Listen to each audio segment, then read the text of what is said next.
irmãos.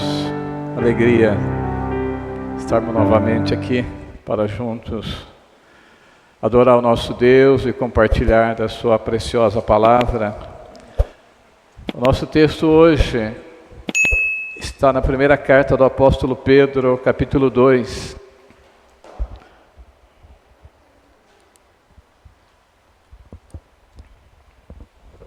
Vamos fazer a leitura do versículo 1 ao 8. Primeira epístola do apóstolo Pedro, capítulo 2. Despojando-vos, portanto, de toda maldade e dolo, de hipocrisia e invejas e de toda sorte de maledicências, desejai ardentemente como crianças recém-nascidas o genuíno leite espiritual, para que por ele vos seja dado crescimento para a salvação. Se é que já tende experiência de que o Senhor é bondoso, chegando-vos a ele, a pedra que vive, rejeitada sim pelos homens, mas para com Deus eleita e preciosa.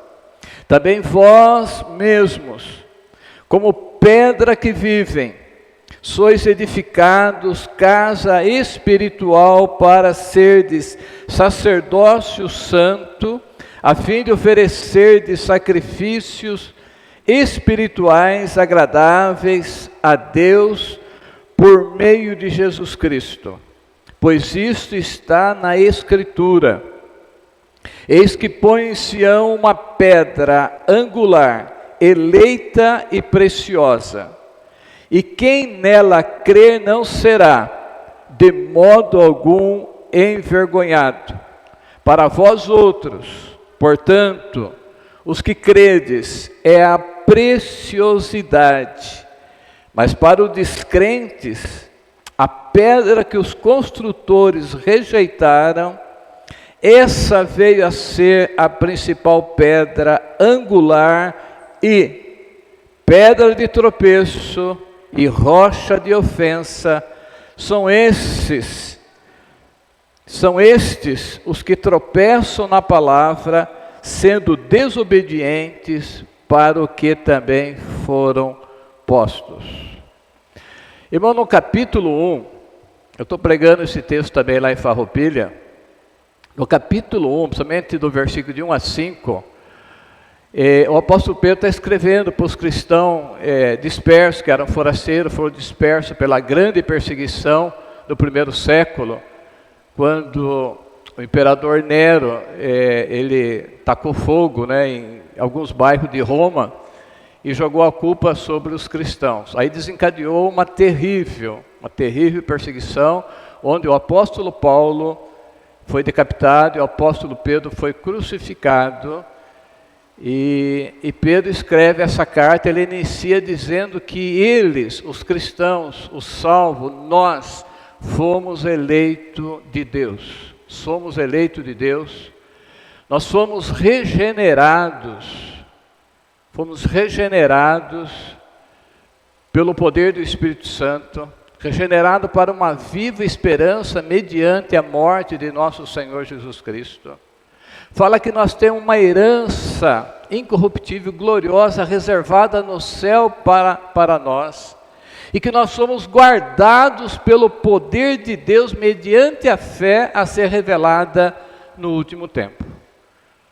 Então, nós já temos a salvação, mas ela vai ser completada com a volta de Cristo e a ressurreição dos mortos. Aí nós vamos receber um corpo glorificado, e aí a salvação estará consumada. Mas, irmãos, que nós vamos tratar hoje, agora que, trazendo para nós, como Pedro estava dizendo para aqueles crentes, para aqueles cristãos novos, então, agora que somos novas criaturas em Cristo Jesus, precisamos crescer espiritualmente. Agora nós temos que crescer. Então somos eleitos, somos regenerados, temos uma herança incorruptível, imarcessível, reservada no céu para nós. Somos guardados pelo poder de Deus mediante a fé, Mas agora nós precisamos crescer. Crescer espiritualmente. Por quê, irmão? Porque todas as pessoas, todos, o mais, o menos, mas todas as pessoas que se convertem a Cristo, que foram chamados, possuem hábitos pecaminosos. Todos. Pecaminosos que faziam parte da sua vida pregressa. Todos vêm com isso. Sua vida velha, sua vida passada, que deve ser abandonada agora. Nós somos eleitos, somos regenerados, temos uma herança incorruptível no céu, somos guardados pelo poder de Deus, mediante a fé, mas agora nós temos, para aqueles que eram cristãos novos, para quem Pedro escreveu essa carta. Essa carta é uma carta de esperança, uma carta de ânimo. A perseguição estava difícil, eles tinham perdido tudo, perdido seu próprio lar, estava sem pátria, forasteiro, estava andando quase sem destino, perseguidos. Então, uma carta de consolo. Você vê que Pedro fala muito, aquilo que eu gosto de falar, sobre a eternidade e as coisas lá do alto. Então, Pedro fala muito nessa carta, para eles pensarem nas coisas lá do alto, nas coisas eternas, espirituais. Então, eu vou para o capítulo 2, que nós lemos, versículo 1, olha aí. Despojai-vos, portanto, de toda maldade, dolo, hipocrisias, inveja e de toda sorte de maledicência. Então, despojar é tirar, arrancar. Tirar isso, como se tira uma roupa suja. Então, tirar isso, arrancar da nossa vida, tudo isso que contamina, todo esse pecado. Pedro aqui ele fala de 5 pecados, tem muito mais, né? 5 pecados que nós vamos ver rapidamente. O primeiro é maldade. Maldade é um termo muito abrangente. Então, maldade, muito amplo. Então, maldade é causar dano, dor, sofrimento a alguém. Então, nós não podemos fazer isso. Não podemos causar nenhum dano, nenhum sofrimento ao nosso próximo, a nenhuma pessoa. O crente não pode, ele tem que lutar contra isso. E Tiago 4,11, ele diz que também não podemos falar mal contra o nosso próximo. Não podemos causar dano ao nosso próximo, não podemos falar mal do nosso próximo. Irmãos, não falei mal um dos outros. Tiago 4,11. Não causar mal ao nosso próximo, não falar mal do nosso próximo, e também não podemos, irmãos, eu creio que aqui todos vocês caem nessa, porque eu também caio. Também não podemos pensar mal contra o nosso próximo. Está lá em Zacarias 8, versículo 17, diz assim: nenhum de vós pense mal no seu coração contra o seu próximo. Nenhum de vós pense mal,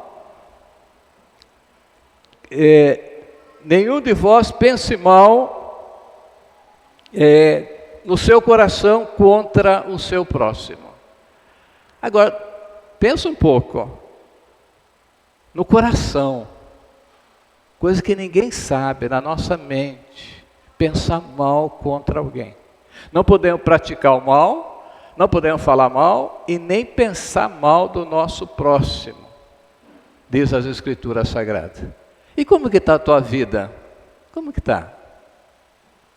Às vezes você causa mal, dano, sofrimento a alguém. Às vezes você fala alguma coisa que é mal de alguma pessoa, ou você pensa no seu coração mal contra o próximo. Irmãos, então não podemos nem causar mal, nem falar mal, e nem pensar mal contra o nosso próximo. Por que, irmãos? O texto de Zacarias 8, 7 fala, abre a sua Bíblia, marca na sua Bíblia esse texto, é o penúltimo livro do Antigo Testamento. O profeta Zacarias diz, porque Deus fala pelo profeta, porque de todas essas coisas eu aborreço, diz o Senhor. Deus aborrece quando você pensa mal no seu coração contra alguém. Deus aborrece. Uma palavra de Deus, ela é viva, ela é eficaz, ela discerne os nossos pensamentos e o propósito do nosso coração. Ela serve para isso, para discernir o nosso propósito. A palavra de Deus, ela tem que, como uma espada, ela tem que trabalhar na nossa vida. Se você lê só por ler a Bíblia, para dizer que leu a Bíblia hoje, não. Você tem que deixar a palavra de Deus trabalhar na sua consciência, no seu coração. Quando eu leio um versículo desse, que Deus aborrece de tudo isso, então eu vou tomar cuidado. Eu vou tomar cuidado. Quando eu começar a pensar mal de alguém, eu vou me arrepender ali e vou mudar. É uma luta, irmão. A nossa vida cristã é uma luta. É uma luta. É uma luta, irmãos. É uma luta. A não ser que você vai vivendo a vida cristã do jeito que você quer. Agora, se quer uma vida cristã satisfatória, a vida cristã que honra a Deus, uma vida cristã cheia do Espírito Santo, você tem que cuidar dos seus pensamentos, das suas palavras, dos seus atos. Mesmo assim nós vamos errar. Mesmo assim, irmão, nós vamos errar. E o segundo pecado que o apóstolo Pedro coloca na lista aqui é dolo. Até perguntei para o nosso estudioso aqui, Manuel, se é dolo ou dolo, né? Então, já vi os dois, né? Vamos falar dolo, irmãos. Dolo, o que é dolo? O que é dolo, irmãos? É uma pessoa usar de astúcia, presta atenção nisso, de astúcia, de engano, de artimanha para obter vantagem. A pessoa não é honesta, não é sincera, não é transparente, não é íntegra, ela usa de artimanha, ela usa de engano, de astúcia. O crente não pode fazer isso, nem nos negócios, em nada. Nós não podemos usar de astúcia, de artimanha, de engano, de simulado, para a gente obter vantagem em alguma coisa, irmãos. Dolo é isso. Você usar essas coisas, você não está sendo sincero, transparente, verdadeiro, porque você quer conseguir alguma coisa. Então você usa de astúcia. Isso não convém a crentes, irmãos. Não convém a nós. Então a gente tem que cuidar com isso. Eu sei quem tem comércio, quem está aí mexendo com dinheiro e aquela coisa toda, é difícil. Então sempre a gente quer dar um jeito aqui, um jeito ali. Não é bem assim, você não quer mentir, mas você também não pode falar a verdade, você vai usando de artimanha para conseguir ganhar mais, ter um preço melhor, alguma coisa assim. Então, e o terceiro aqui é hipocrisia, irmãos. Isso aqui também é difícil. É difícil porque é só Deus que vê isso aqui. É agir com dissimulação, fingir ser o que não é. Então isso é hipocrisia, você finge aquilo que você não é. E quem não tem isso? Quem não gosta de usar uma máscara, dar uma tapeadinha, né? Meu Deus, que coisa, irmãos. Então não podemos fazer isso. A hipocrisia religiosa é pior ainda. E Jesus fala isso lá em Mateus 15, versículos 7 e 8. Bem profetizou Isaías a vosso respeito. Ele diz assim: hipócritas, bem profetizou Isaías a vosso respeito. Esse povo honra-me com os lábios, mas o coração está longe de mim.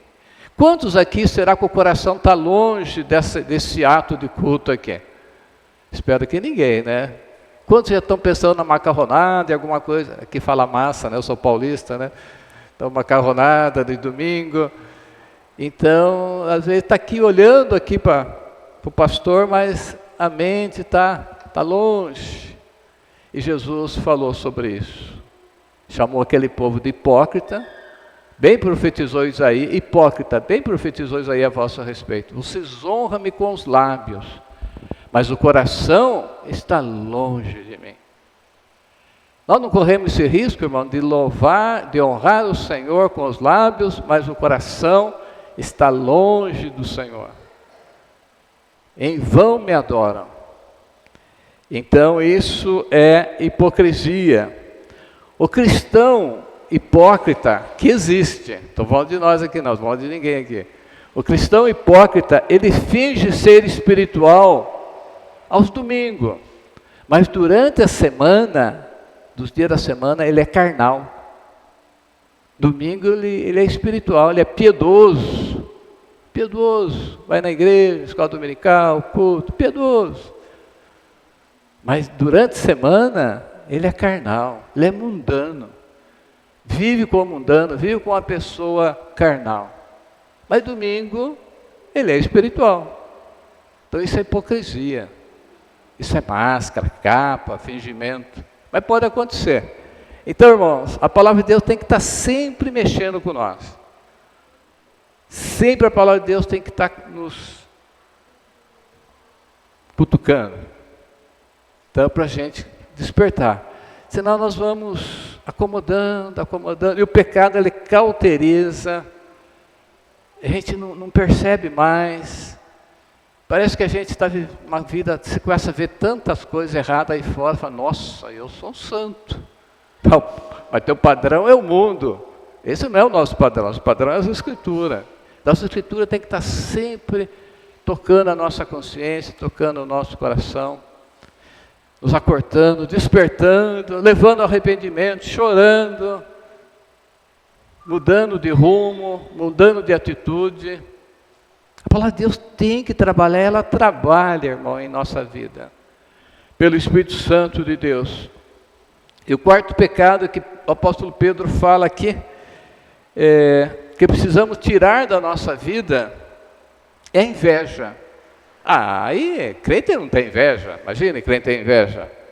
Eu não sei não, mas nós temos que cuidar. Então, inveja é um desejo forte de possuir o que é do outro. Isso não, o crente não tem isso, né? Não cobiçará, o 10º mandamento, não cobiçará a casa do teu próximo, nem a mulher do teu próximo, nem boi, nem jumento, nem carro, nem nada. Parece que a gente não tem muita dificuldade com isso. O invejoso, irmãos, a pessoa invejosa, ela sente-se infeliz porque ela vê o outro feliz. Talvez isso a gente passe. Você vê uma pessoa tão feliz, uma pessoa chegada à sua, ele está tão bem, tão feliz, você sente inveja daquilo, porque ele está feliz. Olha que é uma doença maligna isso. E pode acontecer. Pode acontecer. Você sente-se mal, porque vê o outro bem. O outro está tão bem, prosperando, se sente mal com aquilo. Isso pode acontecer. Até com o crente, irmãos. Você se sente desprezado no seu íntimo, porque o outro foi honrado. Uma pessoa foi honrada, um amigo, um colega de trabalho, um parente foi honrado, você se sente desprezado só porque ele foi honrado. Ninguém te desprezou, você se sente desprezado, porque você vê o outro sendo elevado, honrado. Isso é inveja. Isso pode acontecer até com crente. O invejoso é incapaz de se alegrar com o sucesso do outro. Às vezes a pessoa vem contar uma vitória. Ah, meu filho passou no concurso, passou na federal e tal. Ah, que bom, né? Aquele sorriso sem graça. Mas na verdade, ele não está contente. Podia ter sido meu filho. A pessoa conta que alcançou tal coisa, comprou um carro bom, sei lá, qualquer coisa. Ah, que bom. Mas lá no fundo há uma inveja. Puxa, eu não consegui. Tanto tempo estou querendo trocar de carro, meu carro nem anda mais. Então, essa inveja pode estar no coração. Então, inveja, irmão, é um sentimento maligno, diz a Bíblia. Maligno. Provérbios 14:30.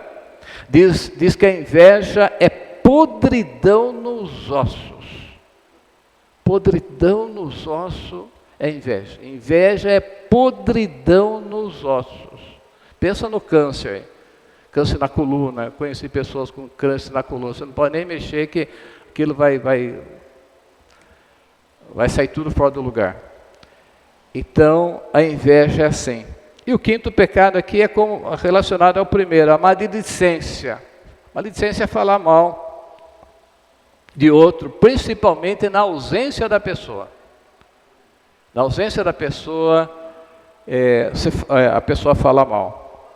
Então o apóstolo Pedro, irmão, passa daquilo que devemos tirar, despojar, tirar, detestar, para o que devemos buscar, desejar e anelar. É o versículo 2.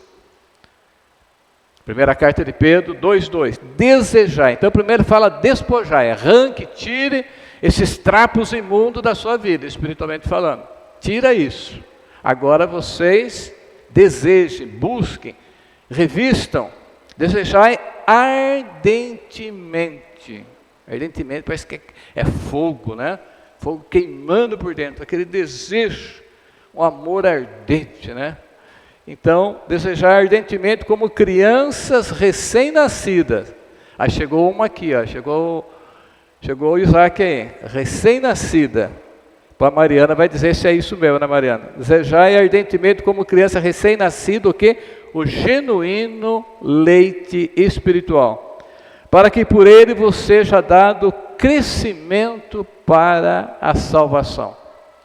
Então, irmãos, a fome pela palavra de Deus, ou a fome da palavra de Deus é evidência, é a maior evidência de que a pessoa nasceu espiritualmente. Quem não tem sede da palavra de Deus, ele tem que examinar a sua vida. Aquele que faz uma devocionalzinha, né? Porque a devoção é tão preciosa. Aquele que usa pouquinho tempo ali, durante o dia, rapidinho ali, uma leitura de 5 minutos, e só isso. E é um negócio muito estranho. Vê essa criança, a Sara está aí, estava amamentando agora, né, Sara? Vê essa criança contenta só com isso aí, leitinho aí, né? Daqui a pouco, mais tarde, à noite. E a Bíblia está comparando assim, irmãos, como criança recém-nascida, que deseja ardentemente o leite materno, assim deve ser nós. Aquele que nasceu de novo,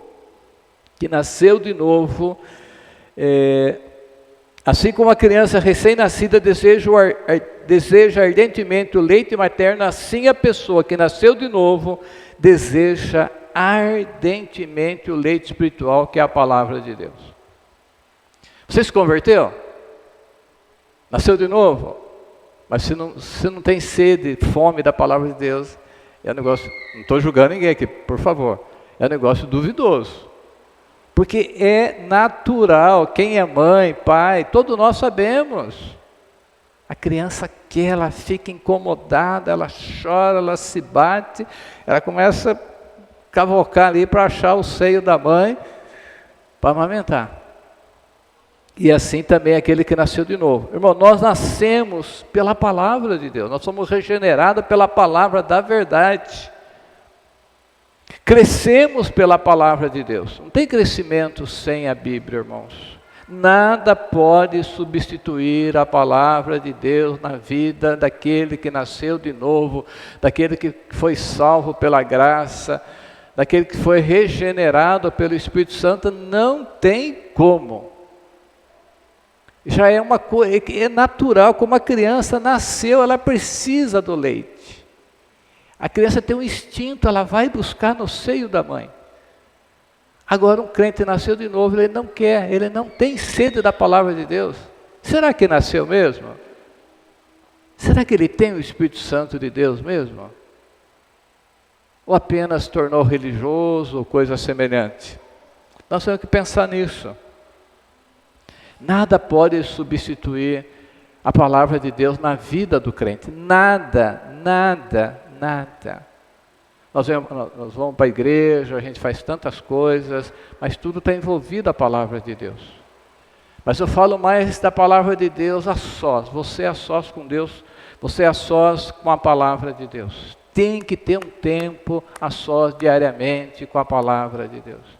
Faz uma oração e faz a leitura, deixa a palavra de Deus penetrar, trabalhar na sua vida, esclarecer, iluminar, mostrar o que está faltando. Você vai se alegrar na palavra de Deus, você vai chorar, você vai se arrepender, você vai se fortalecer. Você que eu digo, todos nós precisamos desse tempo com Deus. Versículo 3. Olha aí que Pedro fala, se é que já tende experiência de que o Senhor é bondoso. Então o crente que nasceu de novo, ele tem experiência que Deus é bom. Já tem uma experiência. Versículo 4. Chegando-vos a ele a pedra que vive, rejeitada assim pelos homens, mas para com Deus eleita e preciosa. Cristo é a pedra que vive. Isso é uma metáfora. Uma metáfora. Cristo é a pedra que vive. Cristo é a pedra rejeitada pelos homens. Mas para com Deus o Pai é uma pedra eleita e preciosa. Eleita e preciosa. Versículo 5. Agora Pedro aqui ele faz uma transição de quem é Jesus, de quem nós somos em Jesus. Olha aí o versículo 5. Veja bem que transição maravilhosa que Pedro faz aqui. Falando que Jesus é a pedra, no 5 ele fala, também vós mesmo como pedra que vivem. Fala que Cristo é a pedra viva, a pedra eleita e preciosa por Deus. Rejeitada pelos homens. Isso vai acontecer com nós somos rejeitados pelos homens. Mas nós somos eleitos por Deus. Precioso para Deus é o seu povo, a sua igreja. Então, Pedro passa daquilo que Jesus é para Deus, do que nós somos em Cristo. Também vós, versículo 5, também vós mesmos, como pedra que vivem, sois edificado, casa espiritual, para serdes sacerdócio santo, a fim de oferecerdes sacrifícios espirituais, agradáveis a Deus, por intermédio de Jesus Cristo. Que texto maravilhoso é isso, irmãos. Muitos crentes não sabem, não entendem isso aqui. Irmão, Cristo é a pedra angular, a pedra principal, a pedra de esquina, que sustenta todo o edifício, que sustenta a nossa vida, que sustenta a igreja, que sustenta a nossa fé. Então Cristo é a pedra angular, a pedra principal. E cada crente verdadeiro que nasceu de novo é uma pedra viva que está sendo colocada nesse edifício, está sendo colocada sobre Cristo. Você é uma pedra viva, está sendo colocada nesse edifício, que é a habitação do Espírito Santo de Deus. Como diz Efésios capítulo 2, abre lá em Efésios um pouquinho, para você entender melhor, Efésios 2, versículo 20 a 22. Diz assim, edificado sobre o fundamento dos apóstolos e profeta, que já foi dito na liturgia da reforma, a doutrina presbiteriana reformada está alicerçada no ensinamento dos profetas e dos apóstolos, de Jesus Cristo, é claro, edificado sobre o fundamento dos apóstolos e profetas, sendo Ele mesmo, Jesus Cristo, o quê? A pedra angular, no qual todo edifício, irmão, entenda que tem nada a ver com esse prédio aqui, edifício somos nós, a igreja, as pessoas. Vou ler de novo. Edificado sobre o fundamento dos apóstolos e profetas, sendo Ele mesmo Jesus Cristo a pedra angular, no qual todo edifício bem ajustado cresce para o santuário dedicado ao Senhor. Olha agora, no qual também vós, juntamente juntamente estáis sendo edificados para a habitação de Deus no Espírito Santo. Espírito com letra maiúscula aqui. Então nós somos casa espiritual, morada do Espírito Santo de Deus. Mas a base, o alicerce está sobre essa pedra angular, que é o nosso Redentor, que é o Senhor Jesus, que é os seus ensinamentos. Todo crente nascido do Espírito é um sacerdote, no sentido de ter acesso à presença de Deus por intermédio do grande sumo sacerdote, que é o Senhor Jesus Cristo.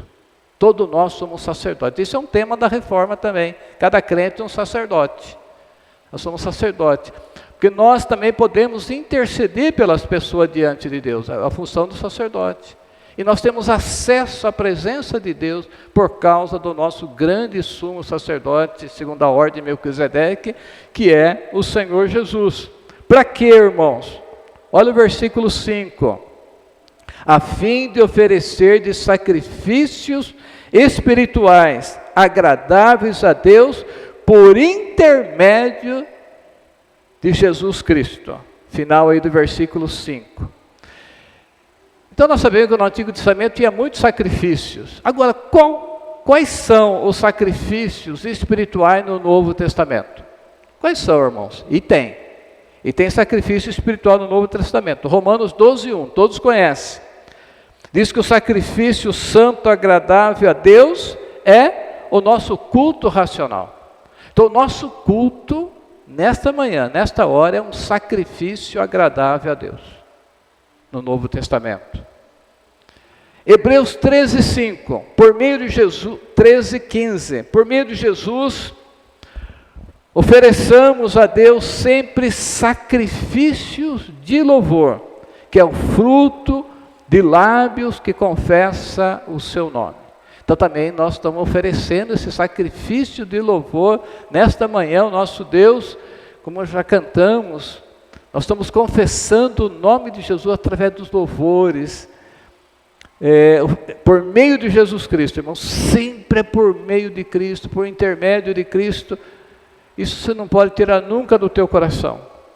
Ofereçamos a Deus sacrifício de louvor, que é o fruto de lábios que confessa o seu nome. Confessamos o nome de Jesus hoje, através também dos cânticos, é um sacrifício agradável a Deus. Irmãos, a igreja de Filipos fez uma ajuda financeira, ajudou financeiramente, os crentes lá de Filipos, enviaram uma ajuda financeira ao apóstolo Paulo, que estava preso em Roma, e a Bíblia diz que aquela oferta que eles fizeram foi um sacrifício de aroma suave a Deus. Está lá em Filipenses 4:18. Recebi tudo, o apóstolo Paulo escrevendo, tenho em abundância, estou suprido, desde que Epafrodito me passou as mãos, o que veio da vossa parte, como aroma suave, como sacrifício aceitável e aprazível a Deus. Então quando você ajuda, você contribui, isso é o nosso sacrifício hoje no Novo Testamento. Mas não é o sacrifício assim de estar gemendo, pensa em sacrifício, já pensa em coisa dolorosa, né? Não, sacrifício de júbilo, sacrifício de louvor, sacrifício de gratidão a Deus.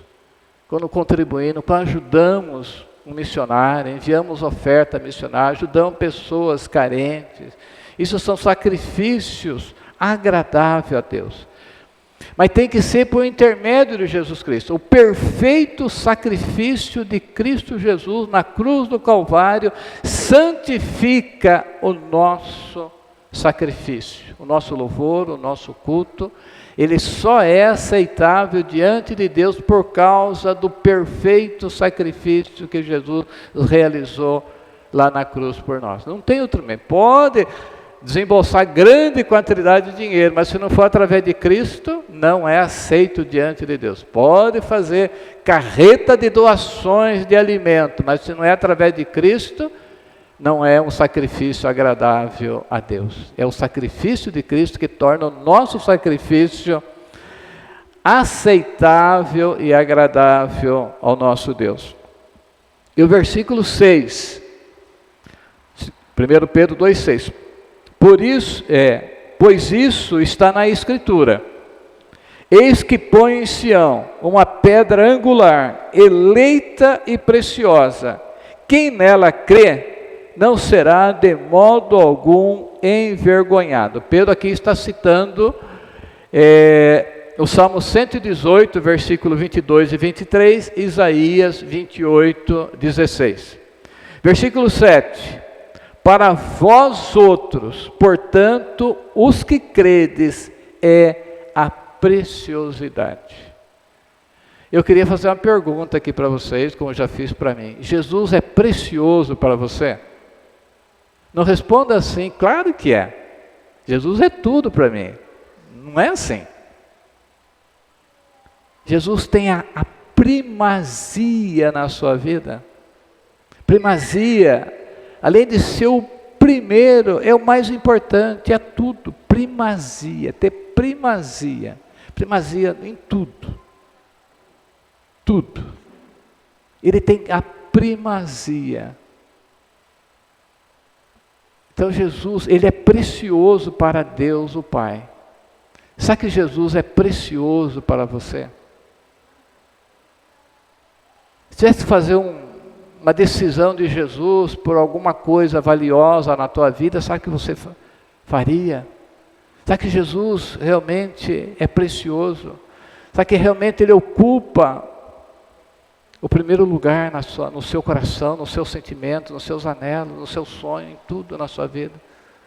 Tem que fazer uma decisão de Jesus pelos nossos filhos, pelos nossos pais, pela nossa finança, pelo nosso trabalho. Sabe o que nós fazemos?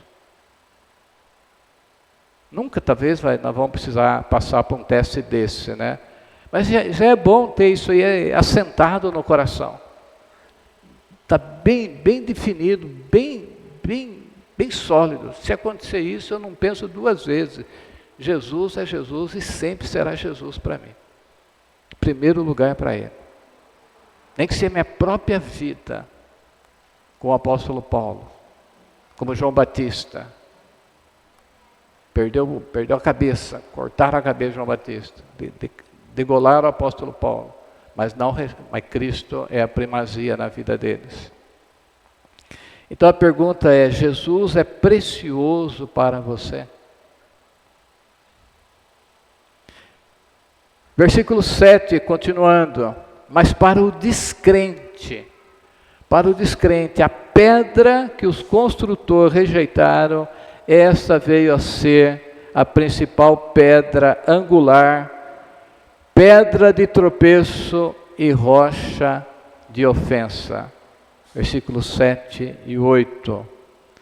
Cristo, a pedra que os construtores do reino de Deus rejeitaram. Pensa nisso, irmãos, pensa nisso.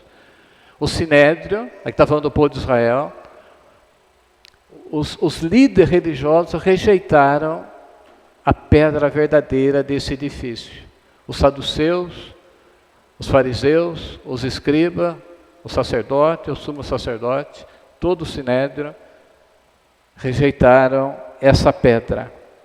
Eles não tinham lugar para Jesus no seu projeto de construção do reino de Deus. Ele estava construindo o reino de Deus. Estava a transição do antigo para o novo. Os fariseus, os saduceus, os escribas, os sacerdotes. Mas eles não tinham lugar para Jesus, que ia sustentar todo o edifício espiritual do reino de Deus. Não tinha. Eles colocaram a pedra principal, a pedra angular, de lado, como se não tivesse nenhum valor. Pensa nisso, mas eles eram os líderes religiosos. Eles deixaram de lado como uma coisa sem valor a pedra principal desse edifício. Pensa na loucura do ser humano, na cegueira. Por isso que Jesus chama ele de hipócrita, sepulcro caiado, e raça de víboras, e vai aí. Deixaram Jesus de lado na construção do reino dele. Ele veio estabelecer seu reino. Mas os construtores aqui rejeitaram essa pedra.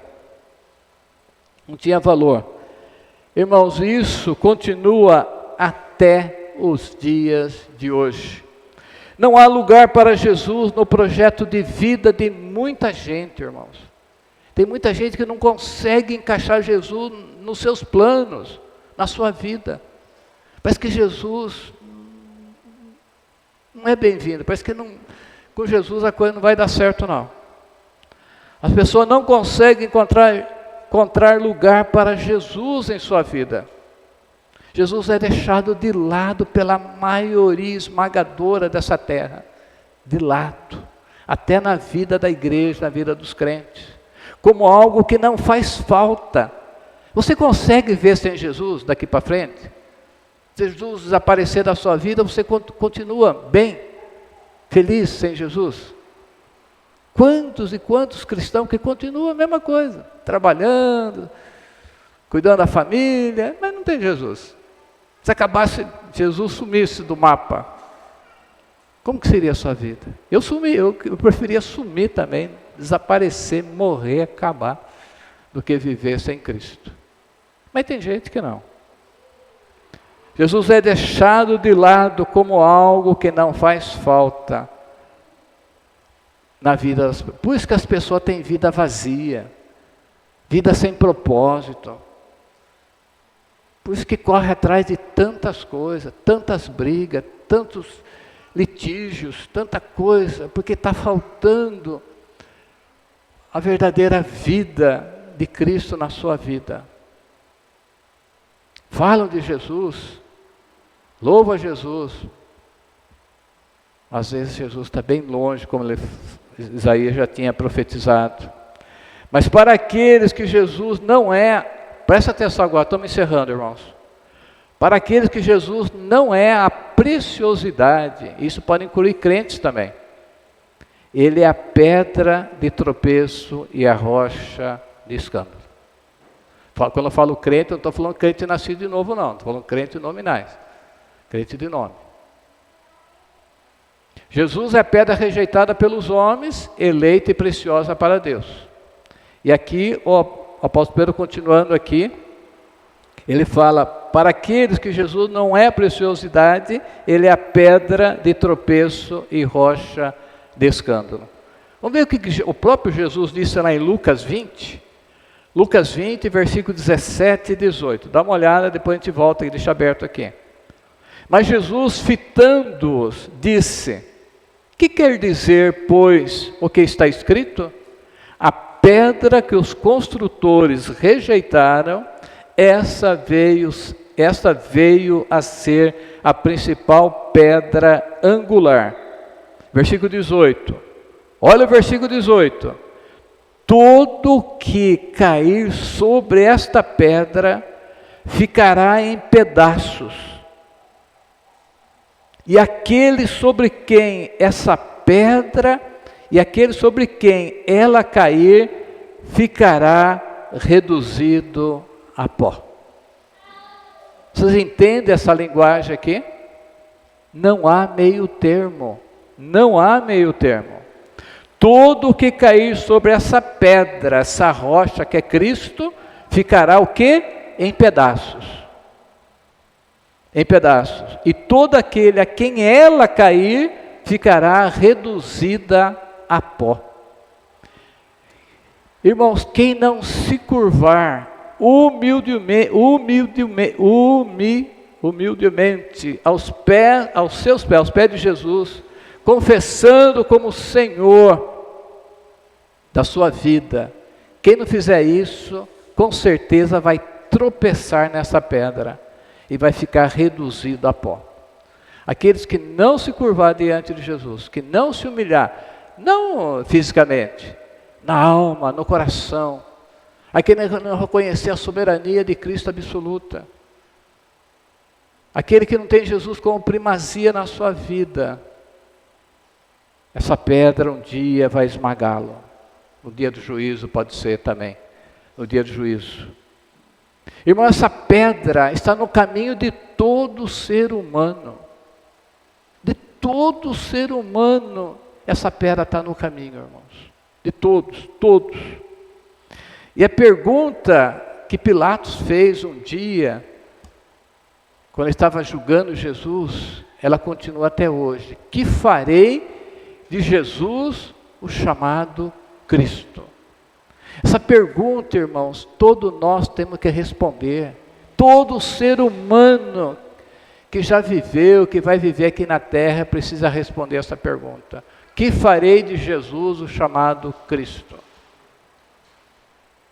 Essa é a pergunta. Essa pedra está no caminho de todo ser humano, ninguém escapa disso, não tem como.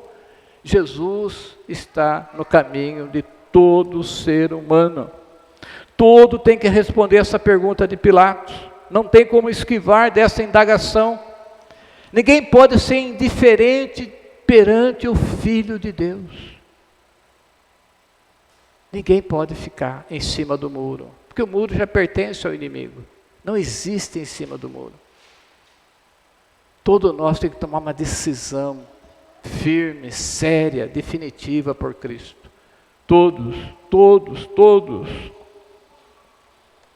Todos têm que fazer alguma coisa com Jesus. E o que as pessoas querem fazer com Jesus? Aquilo que não existe. Não existe. Só tem duas coisas que podemos fazer com Jesus: recebê-lo em nossa vida como a maior preciosidade que existe, ou rejeitá-lo. Agora as pessoas não querem nenhuma nem outra. Não quer submeter totalmente a Cristo, mas também não quer rejeitar Jesus. Gostam de Jesus, acha bom. Jesus é muito bom. Fala até que ele morreu para salvar. Mas a pessoa vive a vida dela, do jeito que ela quer. Mas fala de Jesus. Fala para ela deixar Jesus, não crer mais em Jesus. Ela não quer, ela quer crer, mas ela quer também viver do jeito dela. Então não é isso. Não é isso. Jesus deixou bem claro: quem não é por mim, é contra mim. Se você não é com Jesus, por Jesus, você é contra Ele. Temos que tomar uma posição firme e definitiva ao lado de Jesus. Pensa, irmão, em Pilatos, encerrando. Pensa no governador Pilatos. Estava diante do Filho de Deus fazendo julgamento. Pilatos diz que ele era inocente. Pilatos diz que não achava crime nenhum nele. Pilatos sabia que ele foi entregue por inveja pelos judeus. Olha aí, ele está do lado de Jesus, o grande governador romano na Judéia. Não via crime em Jesus. E todo o povo gritando: crucifica-o. Ele falou, ele não fez mal nenhum. Ele sabia que por inveja tinha sido entregue. Mas ele preferiu o quê? Ser amigo de César. Se tu solta tu não é amigo de César. Porque todo aquele que faz rei, está usurpando o trono de César. Pronto. Está vendo? Está vendo que eu estou dizendo uma coisa verdadeira aqui? Estão vendo? Como é possível isso? Pilatos tentando, manda vir água para lavar as mãos, não acha crime nenhum, ele é inocente, ele foi entregue por inveja. Mas quando chegou a hora da decisão, não teve. Não queria perder o posto, perder a honra, perder até o pescoço, ou ficar do lado de César. Mas estava do lado de Jesus também. Ele tentou de toda forma. Está vendo que a coisa acontece, irmãos? Acontece com vocês também, comigo. Nós amamos Jesus, mas na hora, será que nós estamos firmes mesmo? Pilatos é exemplo. Que farei de Jesus chamado Cristo? Crucifica-o, crucifica, é o clamor da multidão. Mas hei de crucificar o vosso Deus, que mal que ele fez? Se tu solta tu não é amigo de César. Pronto. Acabou a valentia de Pilatos. Irmãos, que Deus nos abençoe e nos ajude, que a gente sonde a nossa vida diariamente. Eu dia recebi uma mensagem lá, acho que era do John Piper, não sei se é a dele. Nós precisamos meditar, ler o Evangelho todos os dias, porque todos os dias nós esquecemos dele. Você se viu, está correndo na internet, eu achei interessante e verdadeiro. Nós precisamos meditar no Evangelho, falar do Evangelho todos os dias. Por quê? Todos os dias nós esquecemos dele. Eu parei, pensei e falei, está certo.